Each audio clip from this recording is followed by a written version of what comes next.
So we're back again with the second episode of his Gay Vikings series, and he being, of course, Norse Magic and Beliefs. I will put a link down in the description for you to, if you want to look at the video in full. I have, as you can see, skipped a couple of minutes because he's talking about personal things and opinions and views, and I'm not really interested in that because I'm not commenting on him or his content or reacting to his channel or anything like that. He just happened to bring up this topic that I find interesting, and I am mainly looking at the sources he's using and how he interprets them. And that's not only him, it's more people interpreting the same sources. So that's what I'm doing. I'm not interested in him as such. Well, let's go. This is, as I said, episode 2. If you didn't see episode 1, please go do that if you feel that. It's a long one. But yeah, hey, if you don't have anything else to do, let's go. So here we go, on to the debunking. So everywhere we look, we see the same three arguments talking about Loki and Odin and Thor being gay or gender fluid. Oh, what? Loki did what with a horse? Oh my, Loki was gender fluid. I didn't even know. Odin did the feminine act of Scythe, did you say? Oh, Odin is gay now too. I can't believe it. Thor dressed up in a wedding dress. Thor's a cross-dresser now, you say. Oh, I didn't know. Oh. Does that mean you think we should do everything the gods did? Huh? Do you support everything the gods did in the myths? Is that... Yeah, I'm gonna stop on there. I always smile when I see that part of the video. It's a bit funny. But yeah, those are the three things that we see or hear most often. These three episodes of the mythology. And of course, do you really agree with everything in the mythological stories? Are those stories for us to copy or do ourselves? Then you haven't really understood mythology. And of course, these stories tell other stories than the sexual stories. The sexual part is just there. It doesn't mean that much, and as I usually say, you can't cherry pick and take one piece of a story and use that for your own purpose. That's you can't do that. Should we go back to take all the Christians, for example? Shall we go back to the Old Testament and pick out bits and pieces of stories from there? Would they be socially acceptable today if we tried to live those episodes again? I believe not. That would be pretty horrible. So of course we don't do that, because they are stories. If they're real or not, mythology or reality, it doesn't really matter. Those things have happened or not, and we live here now. So, and about these three stories, most people who use these stories haven't probably read the stories. So yeah, let's go on. Is that what you were saying, huh? Well, how about all the other events in the myths? Would all those things be considered honorable and acceptable behaviors in the Viking Age too? Does that mean those same people support holding a woman down while Odin has sex with her against her will, like Thor said he would do in the poem Harbardsljóð? Does that mean you approve of something like Skirnir forcing the giantess Gerdr to marry Freyr against her consent with threats of violence and trickery, like he did in Skirnismal? Do you believe that? How about when Freyr had sex with his own sister Freya? And then Loki being queer, people love to speak about this, but how about when he's described in the myths as the originator of deceits, and when he does all these horrible things and he is titled the disgrace of all gods and men? Do you approve of all of Loki's behaviors as well? Yeah, I didn't think so. I don't support those things either. You know why? Because the gods aren't real humans. For Odin's sake, You know, most people realize these things now, but there are still a small percent of the cringe pagans who exist who are going to keep hating me. But the myths are not factual historical events, and they certainly aren't events that we should base our ethics off of 1,000 years later. That's what I'm saying. In the modern day, just plain old logic and reason and fairness could say, hey, it's okay to be gay. I know previously in history humans weren't so kind to gay people and that was very wrong, but today we know better. But this is just history. We don't have to make up things about history to fit our agenda. No, be you, be free, live however you want. As long as you're not hurting anyone else, I support everything you do. We should base our ethics and our behaviors around logic, reason, honor, not a couple of myths that happen to fit your agenda while you ignore all the other myths that you don't like. So that's the first thing. Second thing, as most of you know, the myths are symbolic. Odin was not a real man who did the shameful feminine act of Seidr. He is a real man in a couple sources, but not when he did Seidr. These are the mythological sources. Odin is a deity. He is a spiritual entity that can possess humans with a frenzied, ecstatic, euphoric energy. This is what Odin's name means when it's actually translated. And this is why Odin is associated with Seidr, because the females, and even one male we have on record who practice Seidr, they would need to invoke and be possessed by this frenzied, ecstatic energy that Odin is in order to complete that ritual in the most effective way possible. I'm not saying you have to believe this, I'm just... Well, I don't really agree with that, but Odin does do Seidr. That's what the stories say anyway. And Odin doesn't care about these borders between what's good and bad and male, female, sexual borders, moral borders, none of that. He is the border crosser, so to speak. He crosses every boundaries and borders there are.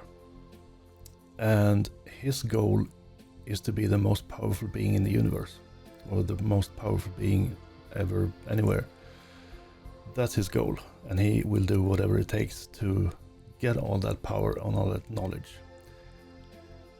And he's not the one to care about what other people think about what he's doing.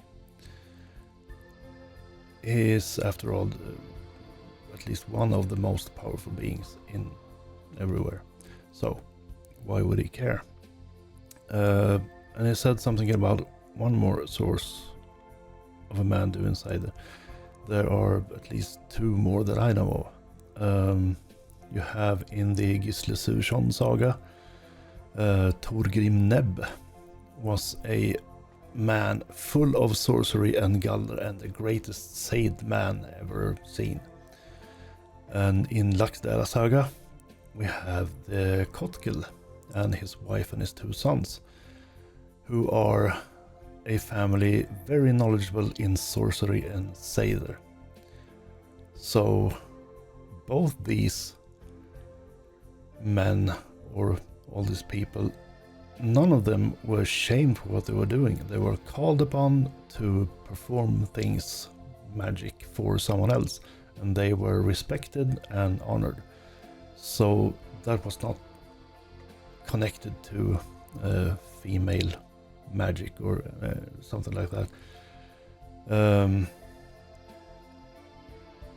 In Seidr, that has been interpreted as a kind of female magic, but I don't think that it is.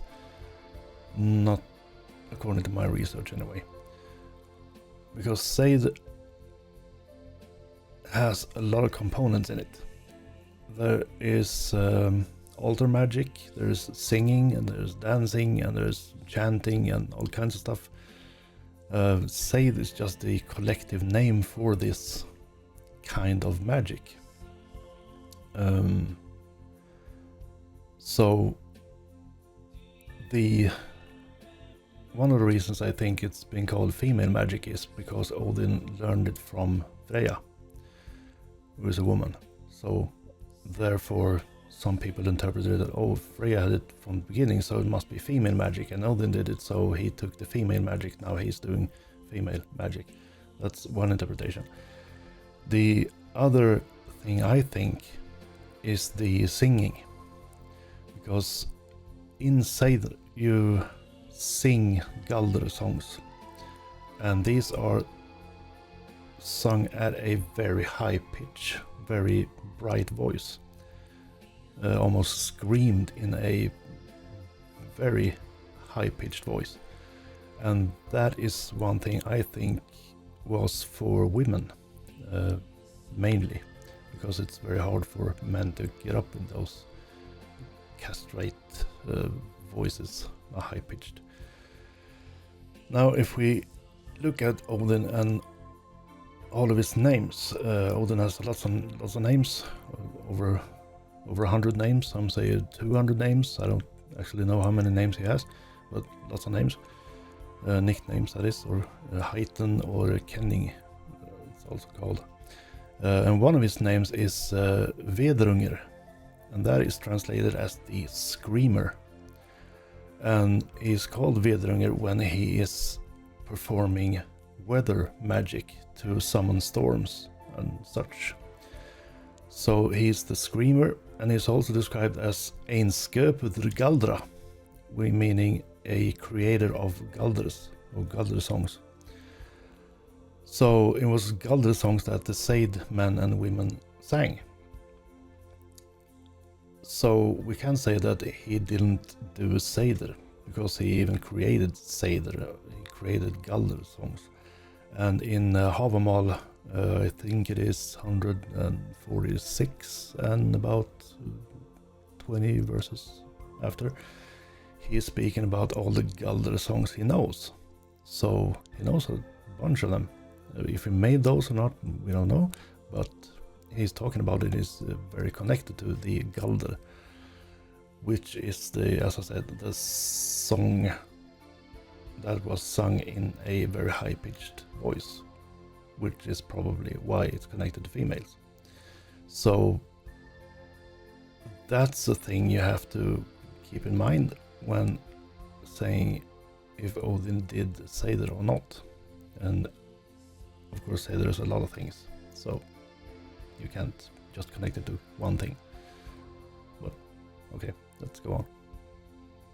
Saying that humans and shamanic rituals and cultures all over the world believed these types of things, that in these frenzied rituals that they were being possessed by the energy of a god. Next one, the myth about Thor cross-dressing is not about a big strong man who liked to put on wedding dresses, okay, and talk like a woman. Thor represents the life force and the aura of all living things. When Thor loses his hammer, Mjolnir, which represents our heartbeats, the driving power of that life force, this is a story about when we're dead and our life force is gone and it's out in the realm of the giants looking to be reborn. And in order to do that, Thor has to put back on the wedding dress the outfit of Freya. Freya is the egg, just like the life force has to disguise itself in the egg in order to be reborn. So were the Vikings sitting around and waiting till the egg came out of a chicken's ass? Or a woman has a period and then they started worshipping the egg as Freya? No, of course not. Freya is not the egg. Freya represents the incredible powers of creation and spiritual energy that resides in that egg. This is also why Freyr has sex with his sister, Freya. Freyr is the seed. I've done videos about all this. No, he's not the seed, but he's the energy associated with the seed. He's that consciousness, he's that spirit. This is what animism is all about. Now, Loki is... Okay. That's quite a bit to take in, but I'm not going to go there now. I'm going to focus on the Thor story. Trimskvida was a story, or is a story, where the hammer of Thor is stolen by Thrym, the giant, and he wants to marry Freya to give the hammer back. And Freya, of course, refuses. She doesn't want to marry the king of the giants, of course. So what to do, says the gods, and they convince Thor to put on a wedding dress, dress up as Freya, and go over to Thrym. And he of course refuses. He said, no, I will not do that, because they will say that I'm a woman. I refuse to dress in women's clothing. That's demeaning. I won't do it.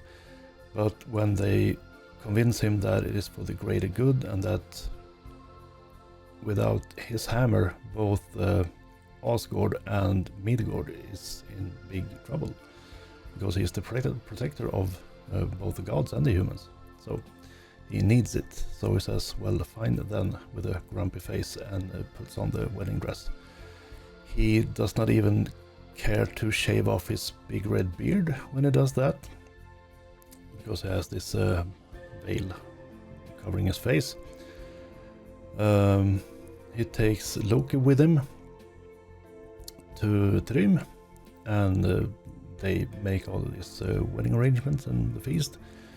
And Thrym comments on his, I don't remember really what it is he says, but his angry red eyes. And Loki says, oh, it's because he haven't slept, he's so excited to marry you, so he hasn't slept, that's why his eyes are red.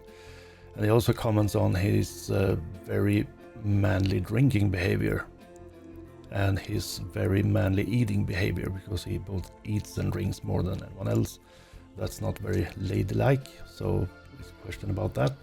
But Loki explains this with he hasn't eaten or been eating or drinking for a while, because he's so excited about the wedding.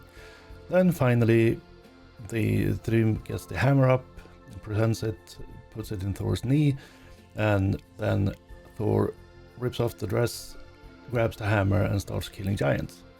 So he gets the hammer back, kills a bunch of giants, goes back to his own place, to Asgard, and that's the end of the story. This is not about cross-dressing. And if you believe that this is about cross-dressing, then you have not read the story. You have totally missed the point of the story. Because Thor does not want to dress up as a woman. He doesn't change his behavior dressed up as a woman. He doesn't shave his beard trying to look like a woman. He does nothing at all. He doesn't even want to put on the dress. But he realizes that he has to, in order to save the Aesir in Asgard and also the humans in Midgard.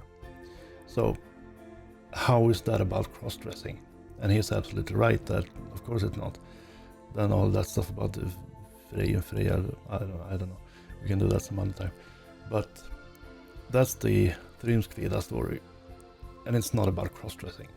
It's absolutely ridiculous to say that it is, because it's just not logic in any way or form or shape or anything. So, yeah. Is the catalyst.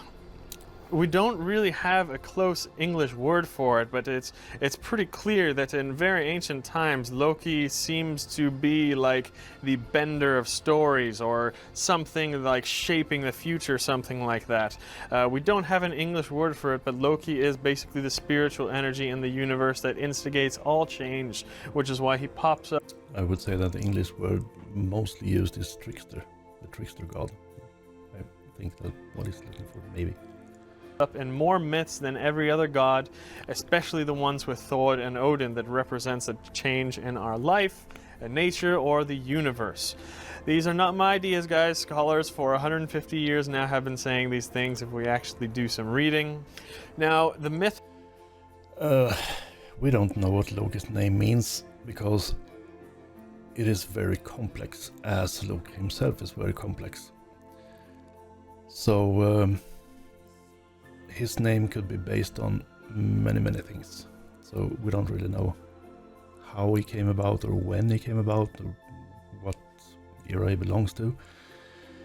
But he is a trickster god. And as most of the other Aesir, he is also of giant descent.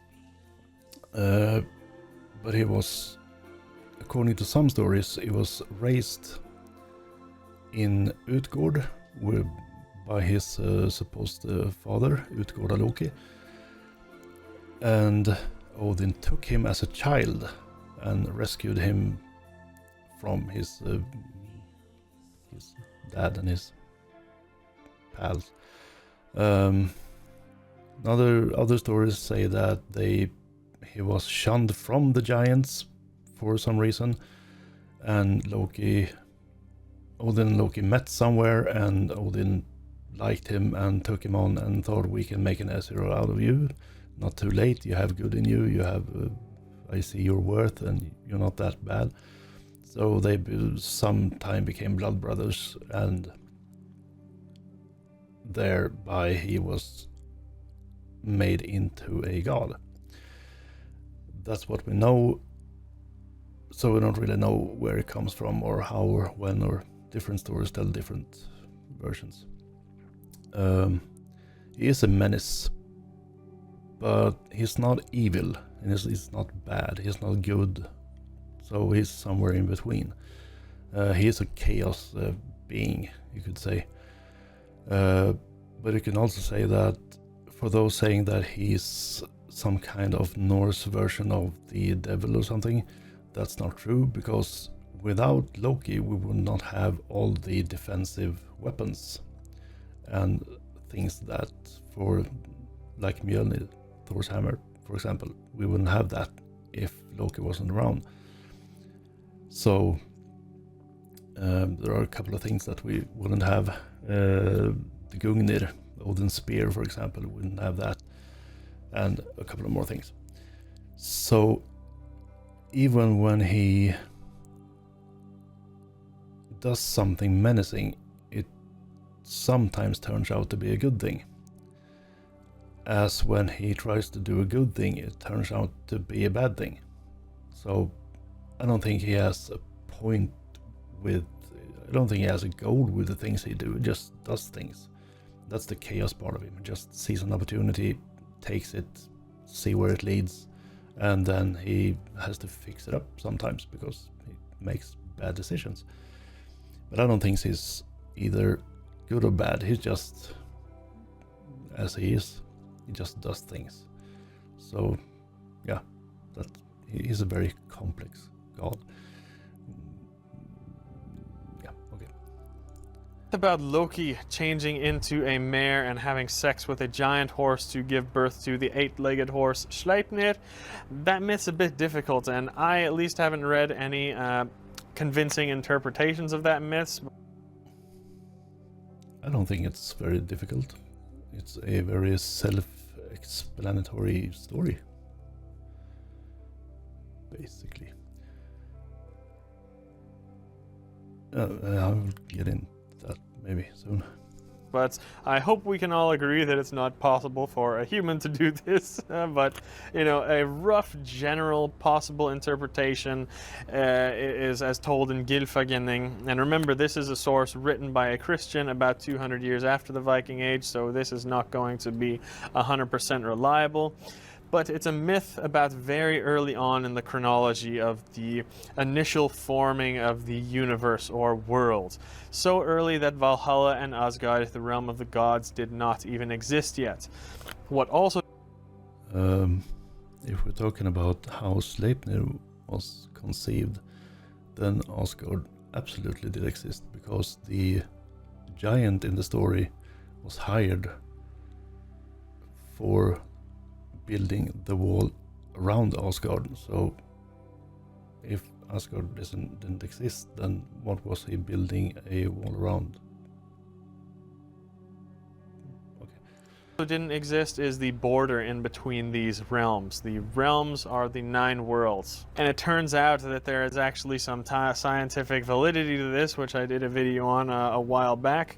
So the gods in this myth, they enlist the help of a giant and his horse to build a wall around Asgard. If the humans were alive at the time, they would have been able to open their eyes and see straight into other dimensions, walk straight into the realm of the gods. We can't do this today because these borders now exist. They were built eons ago, but back then it was not a separate thing. So a minute ago he said that Asgard didn't exist, but he now said that he built a border. Okay, well, that doesn't matter. I'm not sure really sure what it's talking about by all these borders and the human mind. That sounds a bit modern, I think. The story is very simple, very basic. No need to see it in the context of the whole universe being open without borders to minds and spirits and stuff like that. The story is that I don't exactly remember the beginning of the story, but there is a giant that comes to Asgard, who absolutely did exist.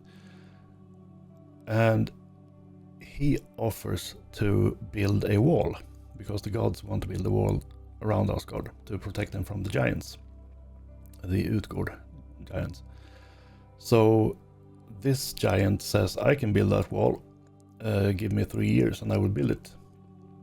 Then Loki comes along and says, opportunity, chaos brain at work. What do you want to build that wall in 3 years? And the giant says, I want the sun, I want the moon, and I want Freya as a wife. And Loki says, fine, okay, you can't do it in 3 years, so okay.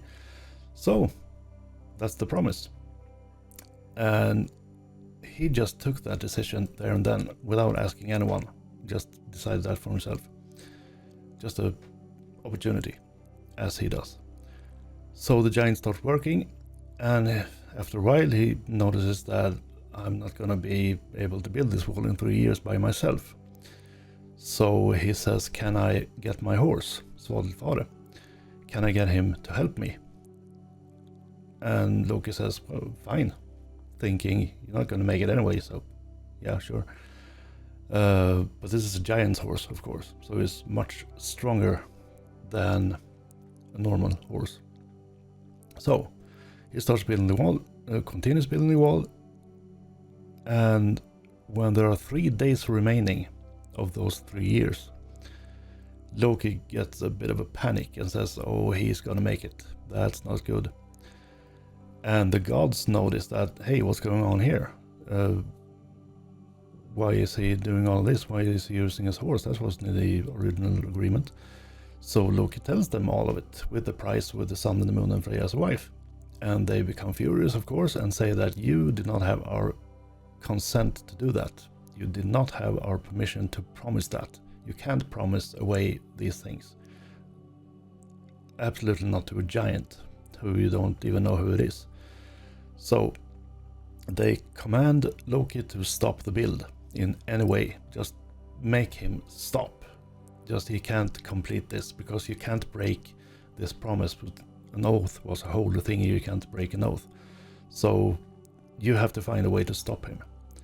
So Loki has a personal little brainstorm moment, and he knows that the giant can't finish the build without his horse. So what does he do? He transforms into a horse, lures Svadelfare away from the build so the giant is alone, and he probably sends out his Hugr into this horse to control it, so he can make it do what he wants to. He can lure Svadelfare away. And he manages to do that. The giant is alone. He's not going to be able to complete the wall in those 3 days without his horse. So mission accomplished. Loki did what he said he would do. Then comes the complex part of the story, when Svadelfare is a stallion, and Loki had taken a female horse, a mare. So when they go out into the woods together, things happen the natural way.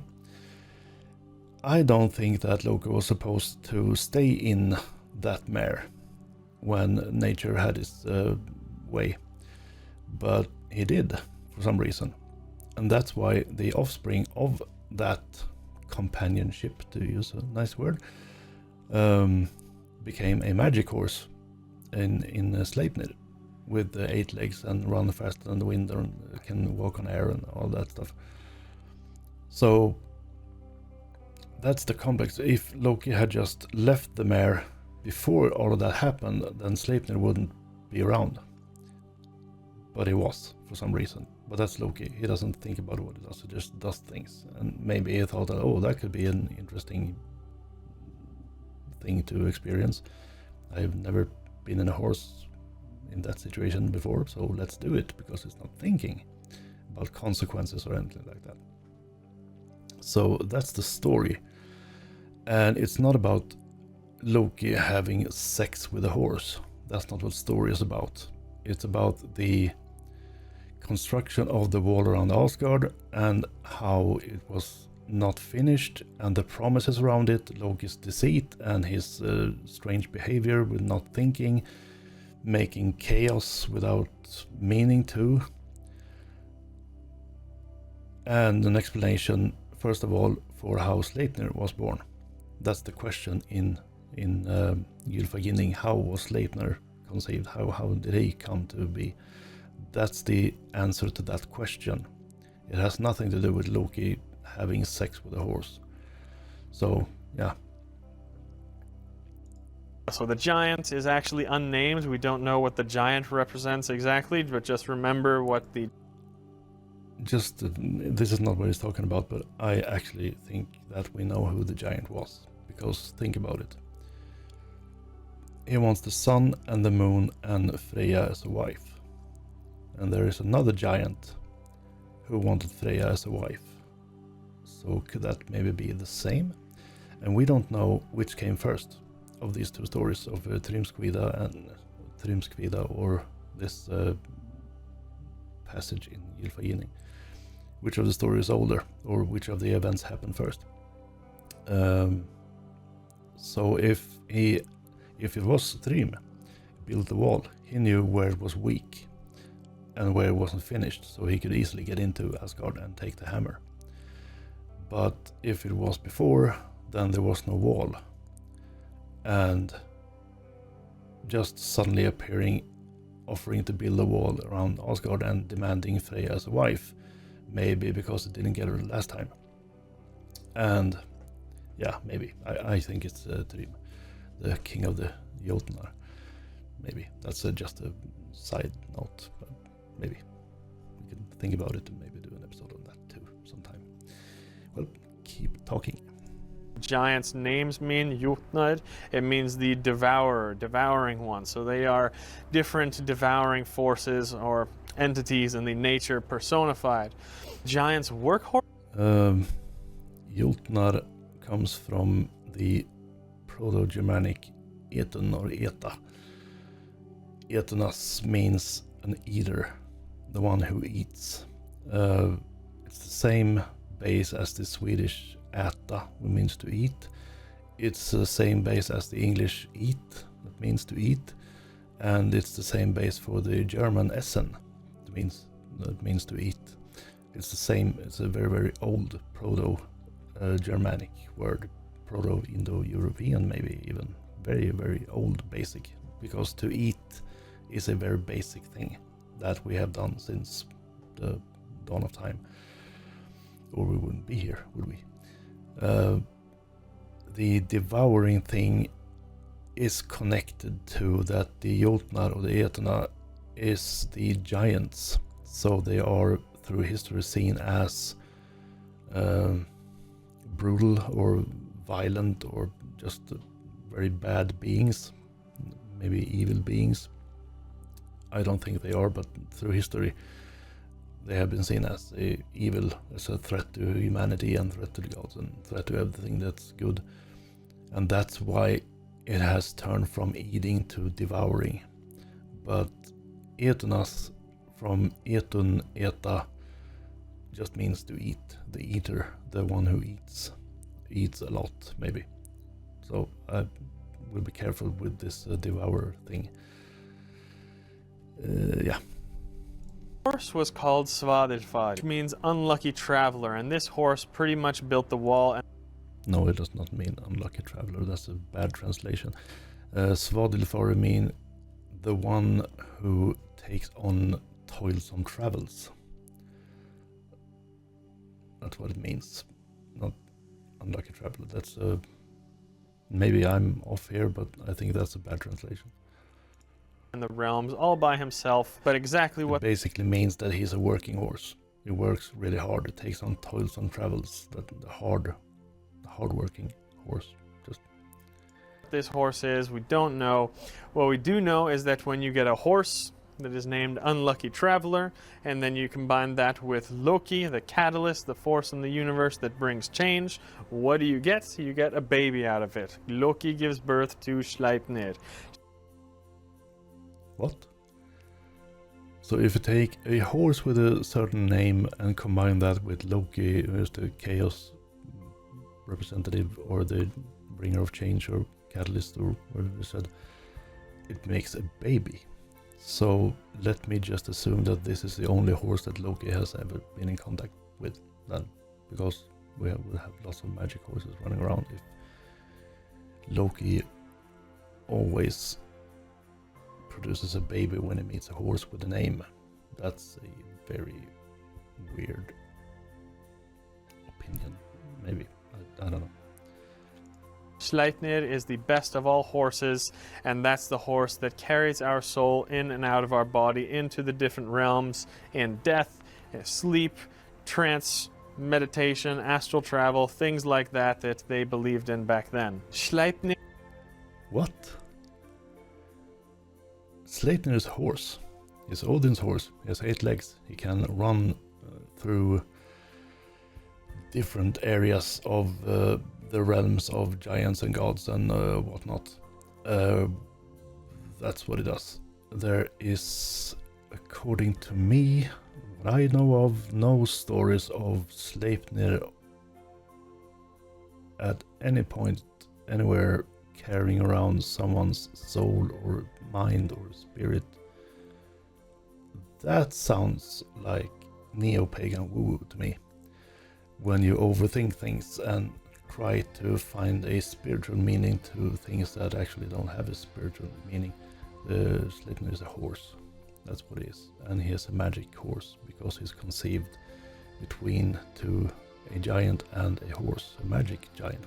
A giant with big magic abilities and a giant's horse who are different from regular horses.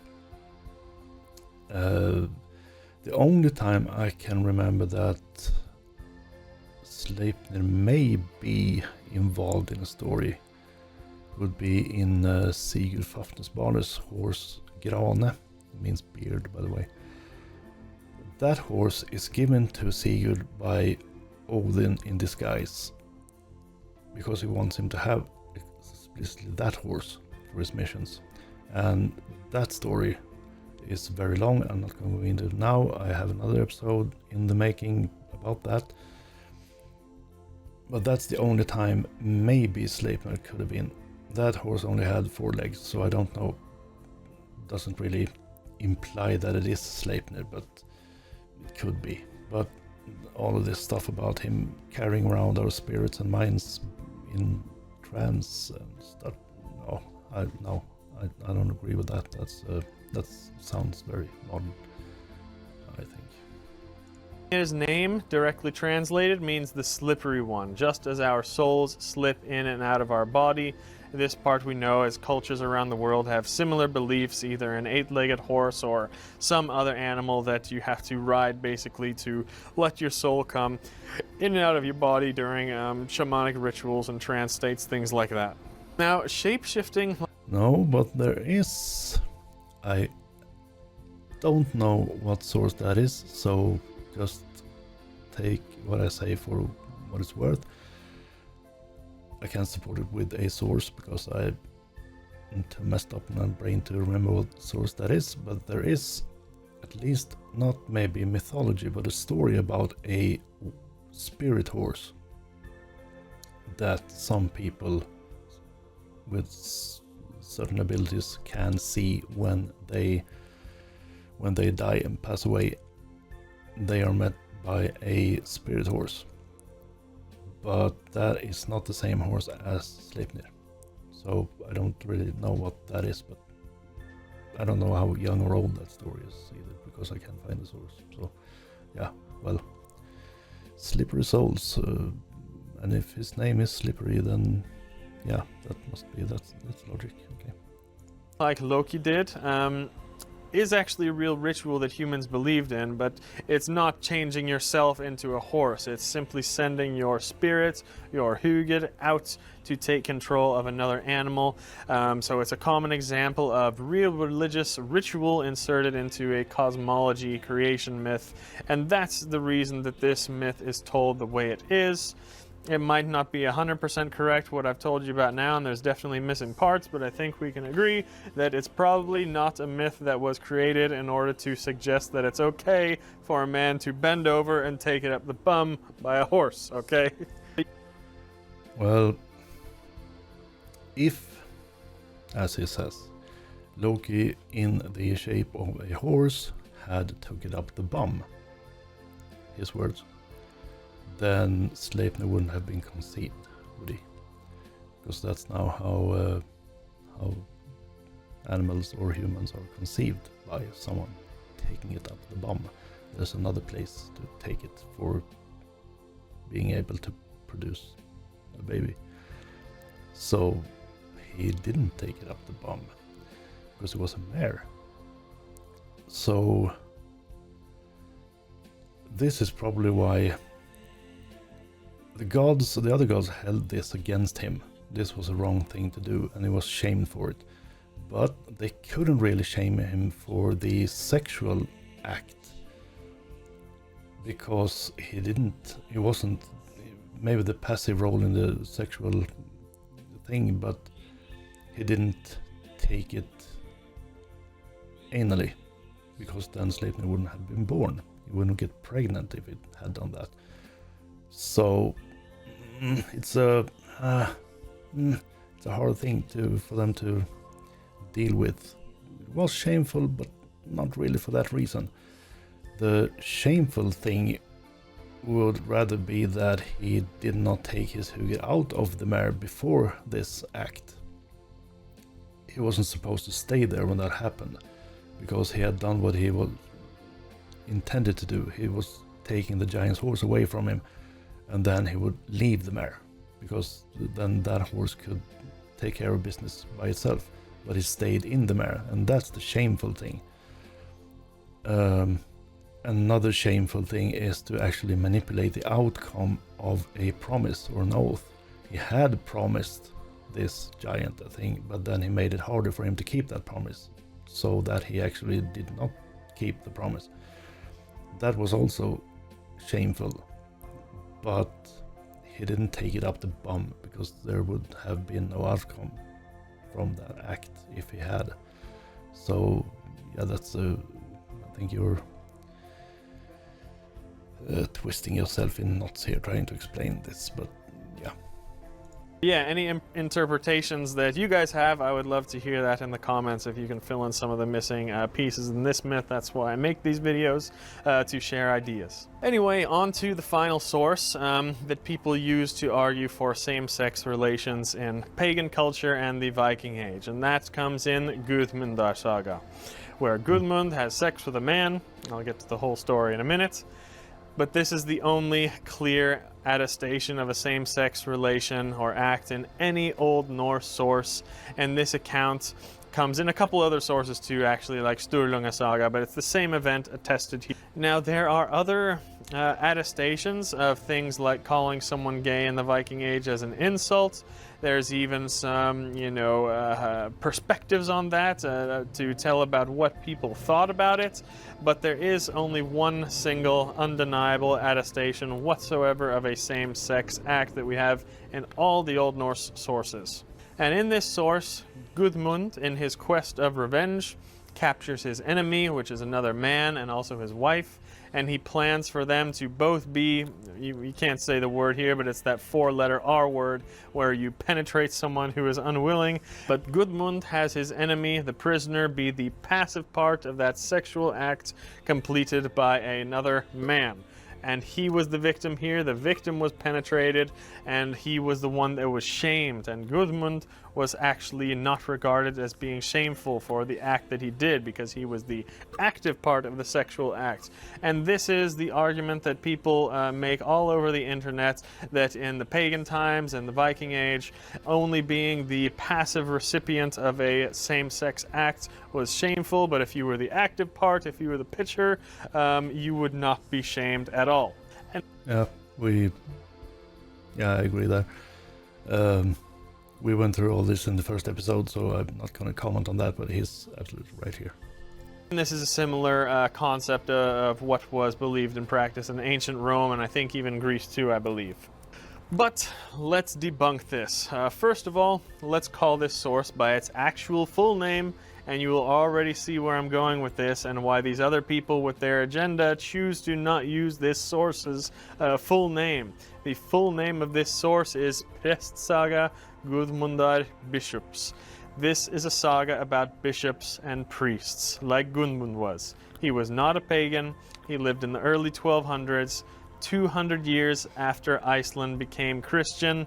There was probably still some pagans around by that time. They were definitely not practicing it out in the open, but they existed. But the point is, Gudmund was not pagan. He was a bishop.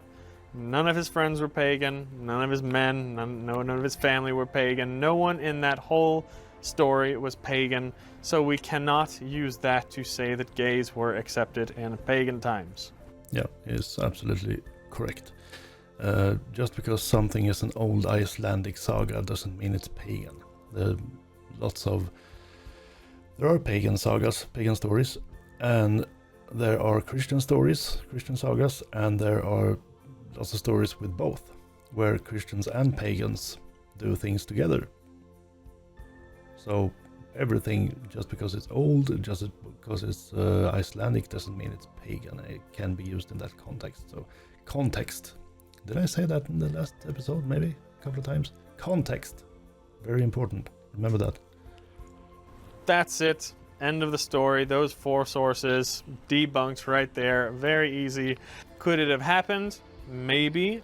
I'll go over that in the next video, but I'm just saying we have 0 sources of any pagan Scandinavians of the time engaging in any same-sex practices. What we do have in the sources is accusation of same-sex acts being used as like insults. We even find it in law codes, and we also have records of situations where a person didn't quite fit into the traditional gender roles of the Viking Age and how that was viewed. And it's these sources that I'm going to go over in the next video. And I'm going to tell you now, yeah, I'm sure gays existed in the Viking Age. I'm not saying they didn't. I think the society of the time can influence the openness or closedness and privateness of how gay acts and same-sex relations were out there in society. But I truly believe that some people are just born gay. It's not something that can be changed. Nothing changes over 1,000 years that way. So yeah, I'm sure gays existed. The question is, how was it viewed in society back then? How common was it? How out in the open was it? Yeah. So yeah, it's right there again. There were probably both gay couples of both all different kinds back then too. But how should we look at that? That's we can't view history with modern eyes. We have to go back to their point of view, of course, and that is difficult to do because we don't know. We have the law texts, yes we do. We know about shameful behavior, yeah, but what is shameful behavior? What do we think is shameful behavior? What did they think was shameful behavior? We have pre-Christian, we have post-Christian, we have all of these things, and everything has changed. Just think about how long ago this was. Even if we're talking about the 13th century, the 1200s, that's a very long time ago. It's about 800 years ago. So things happen, things change. We see things differently than they did. We don't know what they thought. But probably there were gays around. Probably some people hated it and some people didn't care. Who knows? We don't know. But just don't forget to look at history from a historic perspective, not a modern perspective. So because you will get it wrong all the time, every time. So yeah, but that was this episode. That was interesting. Next one will be even more interesting. So don't miss that. And I repeat it again, I am not reacting to this guy's channel or him or any of that. I'm just fact checking and commenting on the sources and what he's saying and how he's interpreting it. So just keep that in mind. I actually like the guy. I have been subscribed to his channel for a couple of years. I have nothing against him whatsoever, even if he's Norwegian, and that's not his fault. Yeah. So if you want to see the third episode or my version or comments on his third episode, then come back and see it here on this channel with me, your host. And until then, have a good, nice day. Bye bye.